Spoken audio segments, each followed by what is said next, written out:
అయితే నిజామాబాద్ అంటేనే జనరల్ గా రెండు రకాల ప్రభావాలు ఉంటాయి. ఒకటి పసుపు రైతుల ప్రభావం ఎక్కువ ఉంటుంది, రెండు గల్ఫ్ కార్మికులకు సంబంధించిన అంశం చాలా పెద్ద ఎత్తున కనబడతా ఉంటుంది. అయితే మీరేమో పసుపు రైతు సంబంధించినటువంటి అంశాన్ని గత ఎన్నికల్లో పెట్టి ఆల్రెడీ పసుపు బోర్డు తీసుకొచ్చని చెప్పి మీరు చెప్తా ఉన్నారు.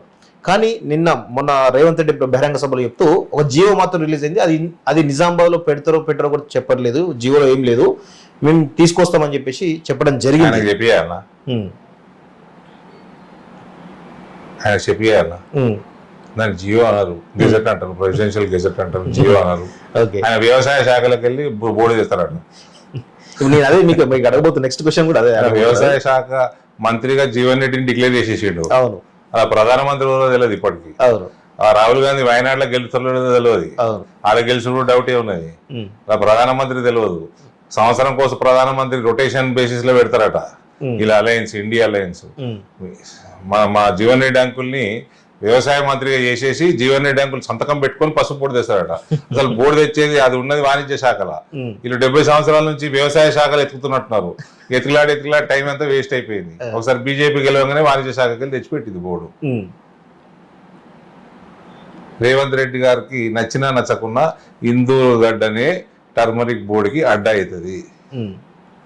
అసలు ఇచ్చింది నరేంద్ర మోడీ గారు, తెచ్చింది నేనే చెప్తున్నాండి, ఇందూరు గడ్డనే టర్మరిక్ బోర్డు అడ్డా అవుతుంది. ఓకే, సో ఇప్పుడు మోడీ దాదాపు పాలమూరులో ప్రకటన చేసి ఇక్కడికి వచ్చి ఒక బహిరంగ సభ కూడా పెట్టి ఆయన ప్రకటన, ఇక్కడ ప్రసాదం. Okay, done.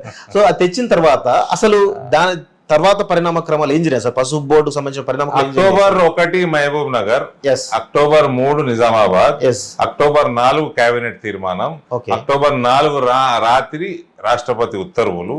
దాని తర్వాత బోర్డు కూర్పు చేయాలా, అందులో వివిధ రాష్ట్రాల నుంచి రిప్రజెంటేషన్ ఉండాలా, వివిధ డిపార్ట్మెంట్స్ నుంచి ఉండాలా. స్పెషల్లీ మీకు అగ్రికల్చరు, హార్టికల్చరు, కామర్సు, ఫార్మాస్యూటికల్స్, ఇటువంటి వాటితోటి డిఫరెంట్ ఆఫీసర్స్ కానీ సైంటిస్టులు కానీ వాళ్ళందరూ రావాలా. ప్లస్ కార్యాలయాలు దేశంలో అనేక చోట్ల వస్తాయి. ఓకే, అనేక చోట్ల వస్తాయి, నిజామాబాద్ కాకుండా అనేక నిజామాబాద్ ఒకటే ఎందుకు వస్తుంది, కార్యాలయం అనేక చోట్ల వస్తాయి. నిజామాబాద్ మనం హెడ్ క్వార్టర్ చేసుకుందాం. ఓకే, పసుపు బోర్డు దేశానికి మొత్తానికి బోర్డు హెడ్ క్వార్టర్ చేసుకోవచ్చు. దిస్ ఇస్ మాక్సిమం వండేది పసుపు ఇక్కడనే. ఓకే, నేను చెప్తున్నా కదండి, ఇదే ఇందూరు గడ్డనే టర్మరిక్ బోర్డు అడ్డా అవుతుంది. అది నా మాట. Okay, I know for a fact. So ఇప్పుడు నిజామాబాద్ లో పసుపు బోర్డు వచ్చిన తర్వాత అసలు ఇప్పటికే ఆల్రెడీ రీసెర్చ్ సెంటర్లు వస్తాయి. ఎక్స్పోర్ట్ ఇంకా ప్రమోట్ చేయాలి. ఓకే, ఎఫ్పిఓలని ఎంకరేజ్ చేయాలి. అరే ఇప్పుడు పని మొదలైందండి, పసుపు పని ఇప్పుడు మొదలైంది, బ్రహ్మాండంగా చేసుకోవచ్చు. 20,000 రేటు కాదు, ఇంకా బాగా పెరుగుతుంది రేటు. పని చేసేవాడు ఉండాలి, అవినీతికి దూరంగా ఉండి చేసేవాడు ఉండాలి. ఇప్పుడు స్పైసెస్ బోర్డు నుంచి పసుపు బోర్డు సపరేట్ తీసుకోవడం జరిగింది కదా, అసలు స్పైసెస్ బోర్డులో ఉన్నప్పుడు ఏం నష్టం జరిగింది, ఇప్పుడు ఏం లాభం జరగబోతుంది పసుపు రైతులకు? చూడండి, ఇంతకుముందు టీవీ ఛానల్ ఉంటుండే, 7:30కి తెలుగు బులెటిన్ వస్తుండే, 9 గంటలకు హిందీ బులెటిన్ వస్తుండే, 9:30కి ఇంగ్లీష్ బులెటిన్ వస్తుండే. మీకు సపరేట్ న్యూస్ ఛానల్ అయిపోయినాయి కదా, సపరేట్ పసుపు బోర్డు అయిపోయింది. గతంలో గత 5 సంవత్సరాల మీదనే పనిచేసి బోర్డు 5 ఐఏఎస్ ఆఫీసర్లు ఉంటారు ఇలా, బోర్డులో సైంటిస్టులు ఉంటారు, రైతులు ఉంటారు, మార్కెటింగ్ వాళ్ళ ఆ బోర్డు పని ఒకటి పసుపు మీదనే ఉంటది. ఇప్పుడు పసుపు మీద అంటే ఎలాంటి రకాల అడ్వాంటేజ్ రీసెర్చ్ అంటే జనరల్ మనం ఈ పంట అనగానే కేవలం మార్కెట్ రేట్ పరంగానే మనం జనరల్ చూస్తూ ఉంటాం, అవి కాకుండా ఇంకేమైనా అడ్వాంటేజ్ జరిగే అవకాశం? ఇప్పుడు ఏముంటుందంటే మీకు పసుపు యొక్క మార్కెటింగ్ విదేశాలలో కూడా చేయాలి. ఓకే, ఏ దేశ భాషలో మార్కెటింగ్ చేసుకోవాలి, పసుపు యొక్క ఏమేమి అడ్వాంటేజెస్ ఉన్నాయో అవన్నీ మంచి మార్కెటింగ్ చేసుకోవచ్చు. దానివల్ల ఇంకా రోజు డిమాండ్ పెరుగుతూనే ఉంటుంది పసుపుది. ఓకే, చేసుకుంటూ విదేశాలలోకి ఎగుమతులు చేయాలంటే మనం ఫర్టిలైజర్, యూరియాలు రెస్ట్రిక్ట్ చేసుకోవాలి. ఓకే, సో ఆర్గానిక్ సర్టిఫికేషన్ వచ్చేటట్టు లిమిటేషన్ లోపల ఉండాలి. ఓకే, ఇక్కడ మనకి కొంచెం ఏన్షియంట్ పద్ధతులే ఇంకా వాడుతున్నారు.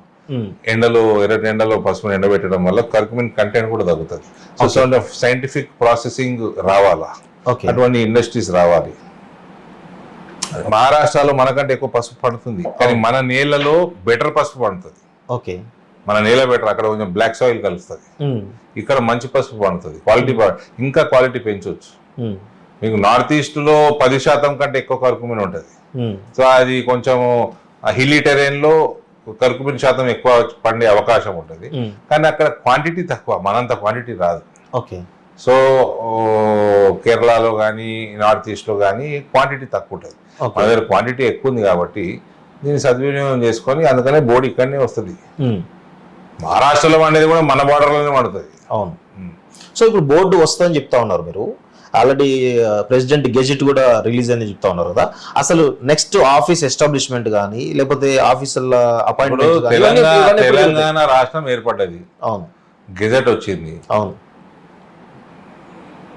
మన సెక్రటరియట్ కట్టుకోవాలా, కోర్టు కట్టుకోవాలా, ఇతర బిల్డింగ్లు కట్టుకోవాలా, ఇన్ఫ్రాస్ట్రక్చర్ పెంచుకోవాలి కదా. అవును. ఇప్పుడు బోర్డు వచ్చింది, గెజెట్ వచ్చింది, దానికి తగ్గట్టు ఆఫీసులు పెట్టుకోవాలా. ఈ కాంగ్రెస్ కూడా ఒరుతాడని, పిచ్చోన్ లెక్క ఒరుతాడు కాంగ్రెస్ కూడా అని హరిబరిగా చేయరు కదా. నరేంద్ర మోడీ చేయడు కదా అట్లా పనులు. నరేంద్ర మోడీ ఈ గడ్డ మీదకి వచ్చి అనౌన్స్ చేయడము పసుపు బోర్డుకి ఇంకా సిగ్నిఫికెన్స్ పెరిగింది. ఓకే. ఆ నరేంద్ర మోడీ గారు వచ్చిన తర్వాతనే ఇక్కడ పసుపు రేటు పెరిగింది అనుకోవచ్చా? అనుకోవచ్చు. రాముడిని తీసుకొచ్చిన ఆయన వచ్చి అనౌన్స్ చేసినాడు కాబట్టి రేటు పెరిగింది. కలియుగ రాముడు వచ్చి అనౌన్స్ చేసిండు. సో పసుపు రైతులు మంచి పాయింట్ అడిగింది. నరేంద్ర మోడీ మన దేశానికి, మన దేశ రాత మారుస్తున్నాడు ఇవాళ. పసుపు అన్నది చాలా చిన్న పంట. ఇంత పెద్ద 140 కోట్ల దేశము, ఇన్ని విదేశాలు, మన భారతదేశ కీర్తి ఎట్లా పెరుగుతున్నది, కోవిడ్ సమయంలో ఎట్లా ఫాస్ట్గా టీకాలు ఇచ్చిండు, 120 దేశాలకి పైన వ్యాక్సిన్ ఎక్స్పోర్ట్ చేసింది భారతదేశం. భారతదేశం కీర్తిని పెంచుతున్నాడు.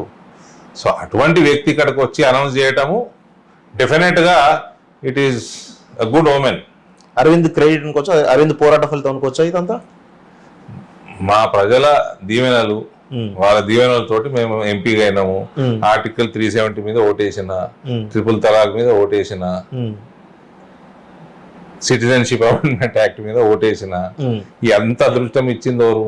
మా ఇందూరు ప్రజలే కదా. సో వాళ్ళ ఆశీర్వాదంతో సరే పనిచేసినాము, మోడీ గారిని కన్విన్స్ చేసుకున్నాము, అమిత్ షా గారిని కన్విన్స్ చేసుకున్నాము, తెచ్చుకున్నాము బోర్డు. ఓకే. సో పసుపు రైతులకు సరే బోర్డు వచ్చింది పక్కన పెడితే, పసుపు రైతులకు గత 5 సంవత్సరాలుగా మీరు కేంద్ర ప్రభుత్వం నుంచి కానీ లేకపోతే మీ ద్వారా కానీ ఏం మేలు చేశారంటే ఏం చెప్పగలుగుతారు మీరు? స్పైసెస్ బోర్డు నుంచి మనం ఇప్పుడు పసుపు బోర్డు డిలే అవుతున్నది. అంత కోవిడ్ లో కూడా ఏ కొత్త ఇన్స్టిట్యూషన్ ఇవ్వలేదు, ఏ కొత్త ఖర్చు పెట్టలేదు 2 సంవత్సరాలు. వస్తలేదు అని ఒక నిరాశతోటి గమ్మున కూర్చోలేము. మనం ఉన్న స్పైసెస్ బోర్డు తెచ్చుకొని మనం వీలైనంత పని చేసుకున్నాం. ఓకే. మన చిన్న చిన్న టార్పాలిన్ల కాడికి వెళ్ళి మన బాయిలర్లు, పాలిషర్లు ఎవరైతే 4 ఇస్తుండే 5 ఇస్తుండే, అది కొన్ని వందలలో టార్పాలిన్లు అయితే వేలలో ఇచ్చినాం మనం. అసలు ఇంతకు ముందు ఉన్న ఎంపీ అయితే ఒకటి కూడా ఇవ్వలే టార్పాలిన్. నేను thousands లో ఇచ్చినాం. చిన్న విషయాలే కానీ రైతులు చాలా సబ్సిడీ రేట్లలో ఇచ్చినాము. కొన్ని ఒక 30 కోట్ల బడ్జెట్ తీసుకొచ్చుకున్నాము అప్పుడు. మళ్ళా ఎక్స్పోర్ట్ ఇంపోర్ట్ మీటింగ్స్ ఎక్కువ పెట్టుకున్నాము. ఇంపోర్ట్ కర్టైల్ చేసినాము, తగ్గించినాము import. Export government policy, export promotion policy government లో ఎట్లా యాక్టివ్ గా ఉన్నది అది వాడుకున్నాము, సద్వినియోగం చేసుకున్నాము, రేట్లు పెరిగినాయి. సో ఇప్పుడు మొత్తానికైతే ఈ నిజామాబాద్ వరకు పసుపు రైతులకు సంబంధించినటువంటి ఓటు బ్యాంక్ అంతా కూడా ఈరోజు బీజేపీ పడుతున్నటువంటి బలమైన విశ్వాసం మీకుందా? 100% ఉందండి. రైతులు కూడా, వాళ్ళు కూడా ఎన్ని తిప్పలు పడ్డారు. అవును, చాలా తిప్పలు పడ్డారు వాళ్ళు పాపం. ఇవాళ ఒక భరోసా తోటి రైతులు అసలు పసుపు బంద్ చేద్దాం అనుకునే కాడికి వస్తున్నారు లాస్ట్ 2-3 ఇయర్స్ వాళ్ళు. అవును, స్పెషల్లీ కరోనా తర్వాత మళ్ళీ అకాల వర్షాలతోటి 2 సంవత్సరాలు పసుపు అంతా మునిగిపోయింది. దానివల్ల కూడా రేట్లు తగ్గినాయి. ఎటువంటి ఇన్సూరెన్స్, క్రాప్ ఇన్సూరెన్స్ పాలసీలు తెలంగాణ గవర్నమెంట్లో లేవు. ఇవన్నీ చాలా ఇబ్బందులు పడ్డారు. కానీ మనం చేసిన పని మనకు ఐడియా ఉంది కాబట్టి ఈసారి అకాల వర్షాలు జబ్బు పడకపోతే, పసుపుకి రోగం రాకపోతే ఈసారి రేట్లు బాగా వస్తాయని నేను అసెంబ్లీ టైంలో చెప్పిన. అవును,